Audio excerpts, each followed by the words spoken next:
Ketua BEM-FH UBK akui terima sejumlah uang dari pihak tertentu. Total uang 20 juta rupiah agar membatalkan unjuk rasa.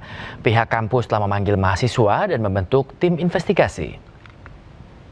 Terkait uang itu memang saya terima.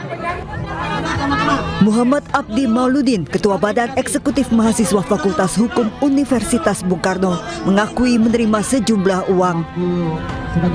Ia menjalani sidang terbuka yang dihadiri ratusan mahasiswa serta Sivitas Akademika UBK. Meski sempat menolak, ia akhirnya mengaku setelah didesak rekan-rekannya, Abdi menerima sejumlah uang dengan alasan untuk biaya operasional aksi. Total sekitar 20 juta rupiah. Abdi akhirnya mengaku menerima uang dari pihak tertentu di mana awalnya ditawarkan agar demonstrasi batal digelar. Dana tersebut kemudian dipecah dan dibagikan ke beberapa pihak mulai dari senior kampus hingga pengurus BEM lainnya dengan nominal 2 hingga 2,5 juta rupiah per orang. Terkait uang itu memang saya terima. 20%. Kemana distribusinya?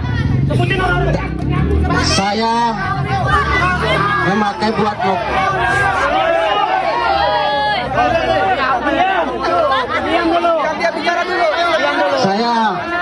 buat mokom 500, tambahan buat mokom, dan kebutuhan lainnya sekitar 200, dan satu udah bagi sama senior alumni kampus. Saya menerima 2 juta. Udah ya. Wakil Ketua BEM-FH setahu saya menerima. Kalau nominalnya saya kurang tahu. Usai sidang terbuka sempat terjadi kericuhan saat mahasiswa berusaha mengejar rekan-rekannya. Pihak kampus UBK mengaku telah menerima informasi bahwa Ketua BEM-FH UBK menerima uang 20 juta rupiah sebelum unjuk rasa.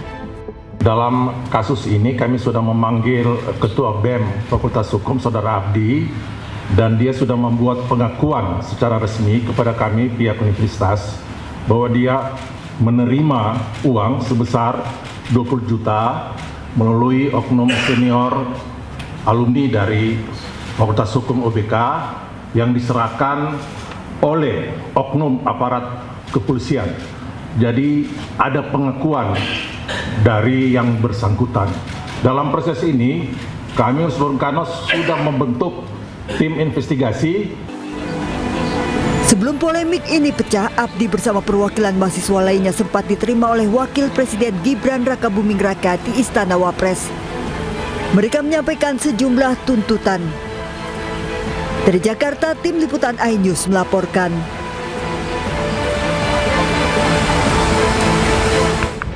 Pemirsa, sebuah seminar yang membahas reformulasi Undang-Undang Pemilu digelar salah satu universitas di Kepulauan Riau. Dengan menghadirkan narasumber dari berbagai lapisan, seminar ini diharapkan dapat merumuskan formula undang-undang yang lebih efektif.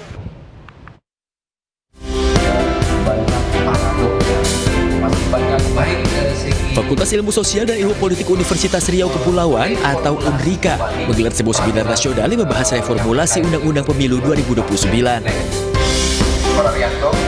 Seminar ini digelar untuk menjaring aspirasi dan gagasan daerah sebagai bahan masukan dalam revisi Undang-Undang Pemilu yang saat ini masuk dalam program legislasi nasional DPR RI. Dengan menghadirkan akademisi, penyelenggara pemilu, mahasiswa, serta perwakilan partai politik, seminar ini diharapkan dapat menjadi kontribusi nyata daerah dalam penyempurnaan sistem kepemiluan Indonesia. Nanti ini apa-apa yang menjadi masukan dari KPU, Bawaslu, dan dari unsur pilar demokrasi lainnya, ini akan kita rumuskan, kemudian sesuai yang disampaikan oleh perwakilan Kemendagri tadi bahwa kita akan laporkan ke mereka, sehingga ini bisa menjadi masukan khususnya dari Provinsi Kepulauan Riau. Kita bersama-sama menemukan formula-formula yang lebih baik ya dari berbagai kondisi kelemahan sistem pemilu kita yang selama ini sangat kompleks ya. Ini harus kita buat lebih sederhana, lebih efisien, lebih efektif, dan penyelenggaranya pun juga bisa mengelola penyelenggaraan pemilu ini dengan penuh profesionalitas. Melalui seminar nasional ini, berbagai rekomendasi dan aspirasi daerah diharapkan dapat menjadi masukan strategis bagi pemerintah dan DPR RI dalam merumuskan undang-undang pemilu yang lebih efektif, demokratis, dan berkeadilan menjelang pemilu 2029. Dari Batam, Kepulauan Riau, Ari Bintani, A-News melaporkan. Diduga gagal menyalip truk di tikungan, sebuah angkot yang mengangkut pelajar dan santri di Mandailing Natal, Sumatera Utara terjun ke dalam jurang sedalam 20 meter. Informasi selengkapnya usai jeda, pemirsa, tetaplah bersama kami di A-News Pagi.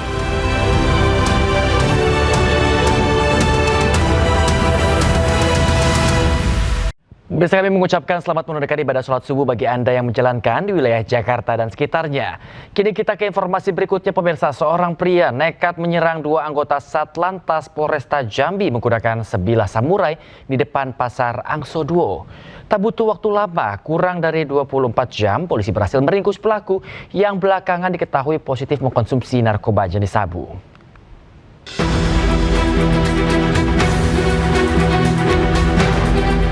Inilah rekaman video saat tim gabungan Satreskrim Polresta Jambi menangkap AM, terduga pelaku penyerangan dua polisi lalu lintas. AM disergap petugas di rumahnya tanpa perlawanan, lalu digelandang ke Mapolresta Jambi.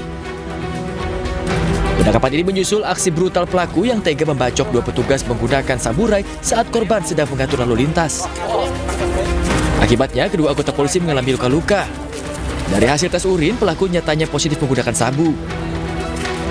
Kini polisi masih mendalami motif sekaligus mencari barang bukti samurai yang dibuang pelaku.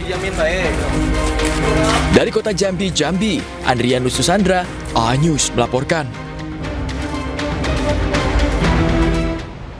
Polsek Medan Area berhasil menangkap seorang pelaku begal yang aksinya terekam CCTV. Pelaku ditangkap saat berbelanja di minimarket di kota Medan.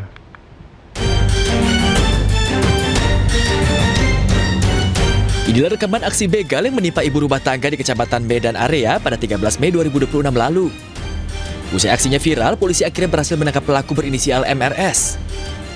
Pelaku diringkus polisi di Jalan Besar Tambung, Kecamatan Percut Setuan saat tengah berbelanja di sebuah minimarket. Dalam aksinya, pelaku bersama seorang rekannya mengancam korban menggunakan senjata berupa besi tajam dan berhasil merampas sepeda motor korban. Di hadapan polisi, tersangka mengakui seluruh perbuatannya. Kurang lebih 1 bulan, kami dari Unit Reskrim Polsek Medan Area berhasil mengamankan tersangka MRS, di mana kita amankan pada saat tersangka melakukan pembelian di salah satu supermarket. Berhasil kita amankan dan tersangka mengakui perbuatannya. Saat ini tersangka beserta barang bukti telah ditahan di Polsek Medan Area untuk menjalani proses lebih lanjut. Sementara rekan pelaku kini dalam pengejaran polisi. Dari Medan, Sumatera Utara, Ahmad Ridwan Nasution, A-News melaporkan. Seorang ibu yang sedang berboncengan sepeda motor bersama anaknya menjadi korban pelemparan bom molotov di Rawabadak Selatan, Koja, Jakarta Utara.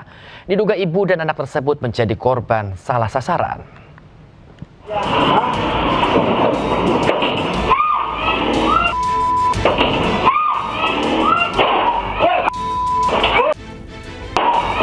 Detik-detik aksi pelemparan bom molotov di dalam gang sempit di Rawabadak Selatan, Koja, Jakarta Utara terekam kamera pengawas. Dua pemuda yang diduga pelaku melintas dengan membawa masing-masing 1 botol bom molotov. Tidak berselang lama, 4 warga yang sedang duduk di dalam gang terkejut saat bom molotov dilemparkan para pelaku.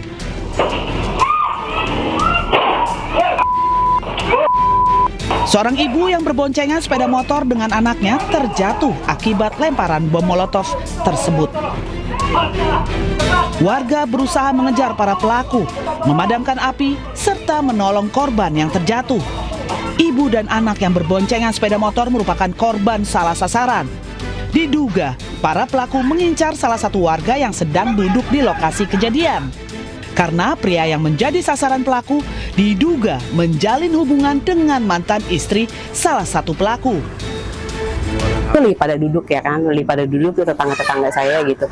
Nah pas lewat, pas sampai bangku itu ya, bangku yang ujung, totonya ada kayak lemparan ledakan gitu ya, bunyi ledakan di kuping kita, terus langsung api gede, langsung api gede kayak gitu.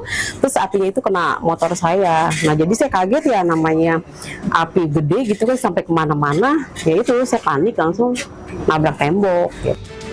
Akibat kejadian tersebut, korban bersama anaknya mengalami luka di kaki dan sepeda motor alami kerusakan.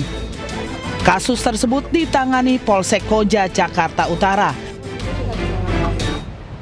Gara-gara tersinggung dihina, seorang driver ojek online nekat menusuk karyawan Koja Trade Mall dengan menggunakan gunting kuku. Korban menderita luka tusuk di perut. Pelaku sempat kabur ke Banten sebelum akhirnya dibekuk di rumahnya di Cilincing.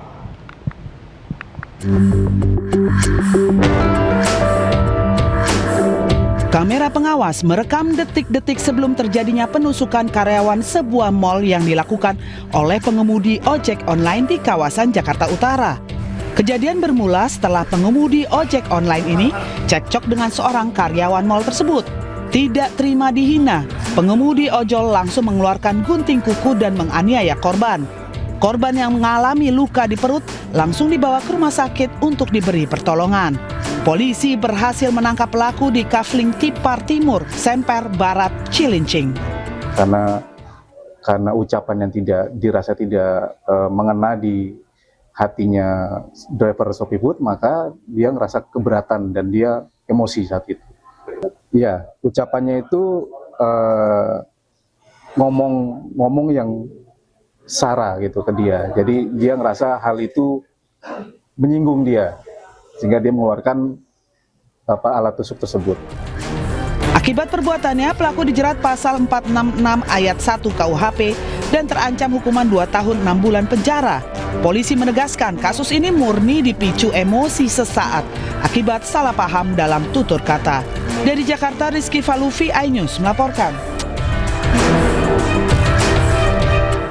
Kapolri Jenderal Listio Sigit Prabowo angkat bicara terkait penangguhan penahanan Roy Suryo dan Dr. Tifa.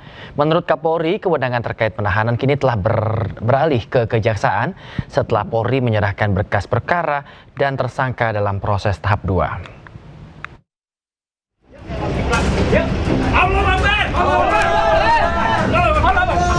Polri Jenderal Listio Sigit Prabowo angkat bicara terkait penangguhan penahanan Roy Suryo dan Tifauzia Tiasuma atau Dr. Tifa dalam kasus dugaan fitnah terkait tudingan ijazah palsu Presiden ke-7 Republik Indonesia Joko Widodo. Menurut Kapolri, kewenangan terkait penahanan kini telah beralih ke Kejaksaan setelah Polri menyerahkan berkas perkara dan tersangka dalam proses tahap 2. Menyerahkan tahap 2, di mana penyerahan tahap 2 itu terkait dengan penanganan administrasi yang terkait dengan pendidikan, berikut penyerahan tersangka. Jadi tentunya kewajiban kami sudah selesai untuk penangguhan penahanan. Saat ini sudah beralih ke institusi kejaksaan, mungkin lebih tepat nanti ditanyakan di sana. Sebelumnya, Kejaksaan Negeri Jakarta Selatan memutuskan menangguhkan penahanan Roy Suryo dan Dr. Tifa setelah menerima pelimpahan tahap 2 dari penyidik. Roy Suryo dan Dr. Tifa juga sempat menjalani perawatan di Rumah Sakit Polri sebelum dilimpahkan ke Kejaksaan Negeri Jakarta Selatan pada hari Senin. Tim Liputan iNews melaporkan. Sebelumnya, 2 tersangka kasus dugaan pencemaran nama baik dan fitnah ijazah Joko Widodo, Roy Suryo dan Dr. Tifa tidak ditahan. Kejaksaan Negeri menangguhkan penahanan keduanya.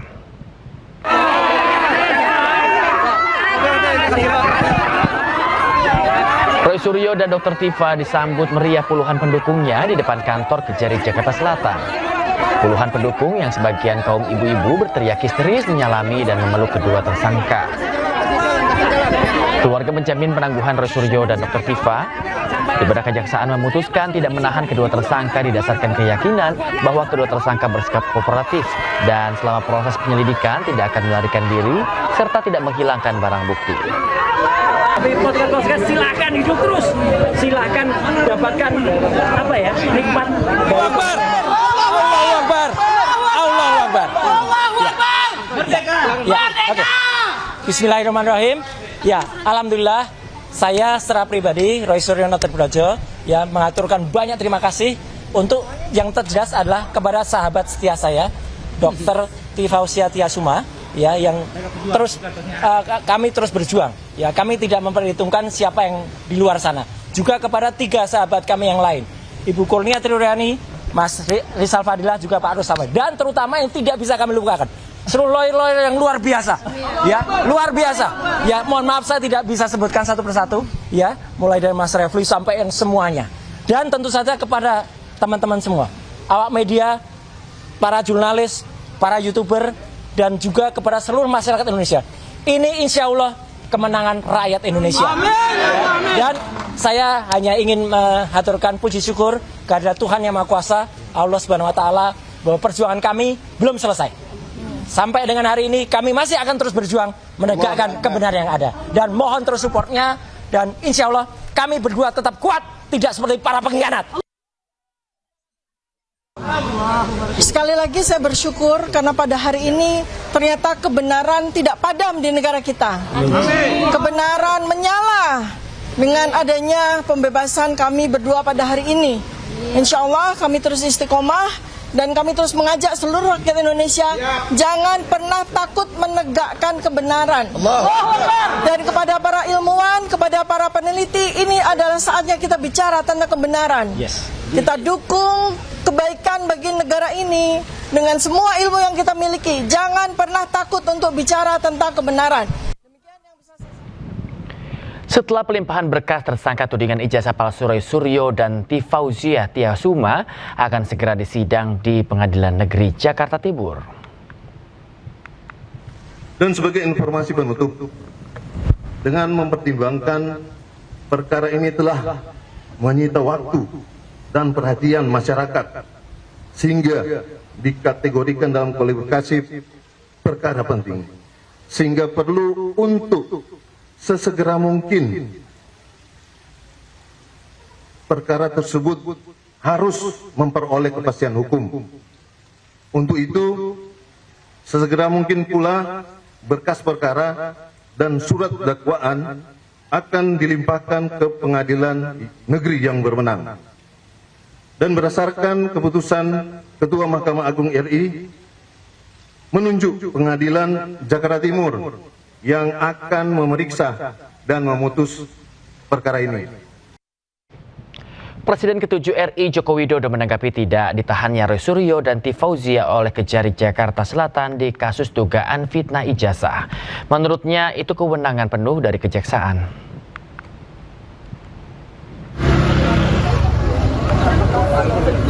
Ini disampaikan Jokowi di kediamannya di Sumber Solo, di mana menurutnya keputusan Kejari Jakarta Selatan tidak menahan Roy Suryo dan Dr. Tifa harus dihargai.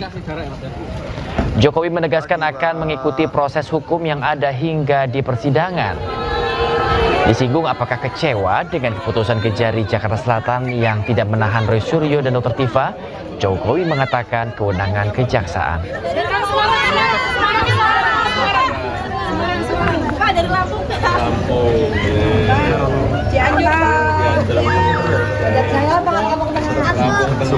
Itu kewenangan penuh dari kejaksaan. Kita harus menghargai itu.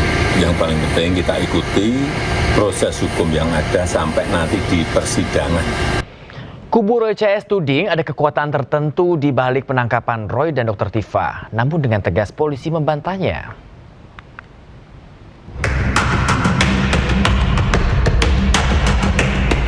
Keributan akibat ijazah Jokowi memasuki babak paling panas. Setelah dapat ditetapkan sebagai tersangka, Roy Suryo dan Tifausia Tiasuma akhirnya ditangkap penyidik. Kegaduhan terjadi. Kubu Roy Suryo menuding ada intervensi politik di balik penangkapan Roy dan Dr. Tifa. Nama pelapor yang tak lain Joko Widodo bahkan disebut ikut cawe-cawe. Satu pendapat, pengamat politik Yusak Farhan menyebut penangkapan Roy dan Dr. Tifa merupakan strategi politik Jokowi dalam memenangkan pertarungan. Penangkapan Roy Suryo dan Dr. Tifa, saya kira ini adalah bagian dari strategi Pak Jokowi. Dengan ditangkapnya Roy Suryo dan Dr. Tifa, kita bisa katakan bahwa pihak Pak Jokowi yang memenangkan pertarungan ini.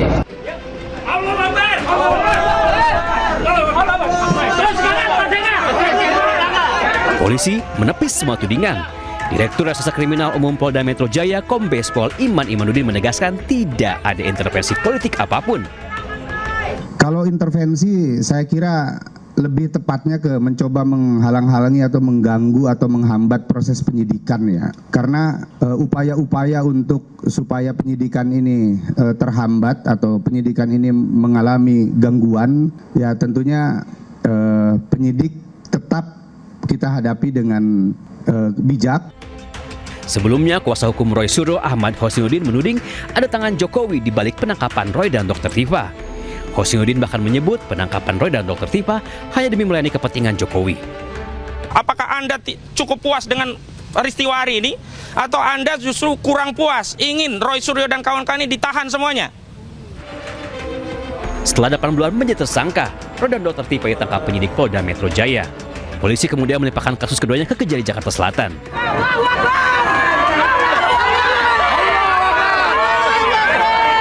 Tak lama